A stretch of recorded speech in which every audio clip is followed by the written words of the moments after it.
Hi అండి, welcome to spice up with Sai YouTube channel. ఈరోజైతే బంగాళదుంపతో curry అయితే చేసుకుందామండి. చాలా ఈజీగా టేస్టీగా అయితే ఉంటుంది. రెసిపీ చెప్పేస్తాను, ఛానల్ సబ్స్క్రైబ్ చేసుకొని వచ్చేయండి. కర్రీ కోసం అయితే ముందుగా బంగాళదుంపలను అయితే ఉడకపెట్టుకోవాలండి. ఉడకపెట్టి నీట్గా ఇలా తొక్కలు తీసుకొని పెట్టుకోవాలి. 4 ఉల్లిపాయలు, 2 టమాటాలు, 2 పచ్చిమిర్చి ఇలా చిన్న చిన్న ముక్కలు కింద కోసుకొని పెట్టుకోవాలి. స్టవ్ మీద కళాయి పెట్టుకొని ఆయిల్ అయితే వేసుకోవాలి. ఆయిల్ హీట్ ఎక్కాక ఇందులోకి కట్ చేసి పెట్టుకున్న ఉల్లిపాయలు, పచ్చిమిర్చి వేసుకోవాలి. వేసుకొని మొత్తం బాగా వేపుకోవాలి. ఉల్లిపాయలు తొందరగా వేగడానికి అయితే కొంచెం సాల్ట్ అయితే వేసుకోవాలి. వేసుకొని మొత్తం ఒకసారి బాగా కలుపుకోవాలి. కలుపుకొని 2 నిమిషాలు అయితే మూత పెట్టుకొని మగ్గించుకోవాలి. మూత తీసుకొని ఉల్లిపాయ ముక్కలు అయితే ఒకసారి బాగా కలుపుకోవాలి.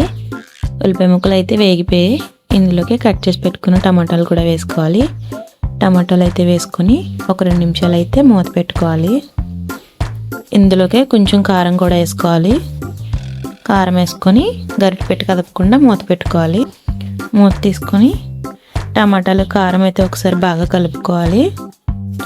టమాటాలు బాగా మెతుక్కుంటూ మొత్తం అయితే ఒకసారి బాగా కలుపుకోవాలి. బాగా కలుపుకొని ఇందులోకి కొంచెం అల్లం వెల్లుల్లి పేస్ట్ అయితే వేసుకోవాలి. వేసుకొని మొత్తం ఒకసారి బాగా కలుపుకోవాలి. అల్లం వెల్లుల్లి పేస్ట్ పచ్చివాసన పోయే వరకు బాగా కలుపుతూ ఉండాలి. బాగా కలుపుకొని ఇందులోకి ముందుగా ఉడకపెట్టి పెట్టుకున్న బంగాళదుంప ముక్కలను అయితే వేసుకోవాలి. వేసుకొని మొత్తం బాగా కలుపుకోవాలి.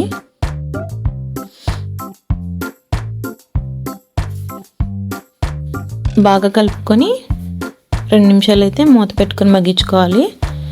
అప్పుడు ముక్కలకి కారం బాగా పడుతుంది. 2 నిమిషాల తర్వాత మూత తీసుకొని మొత్తం ఒకసారి బాగా కలుపుకోవాలి. బాగా కలుపుకొని గ్రేవీ కోసం అయితే కొంచెం వాటర్ అయితే యాడ్ చేసుకోవాలి.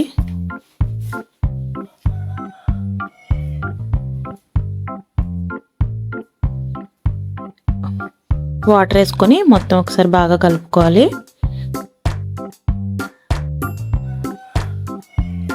బాగా కలుపుకొని 2 నిమిషాలు అయితే మూత పెట్టుకొని ఉడికించుకోవాలి.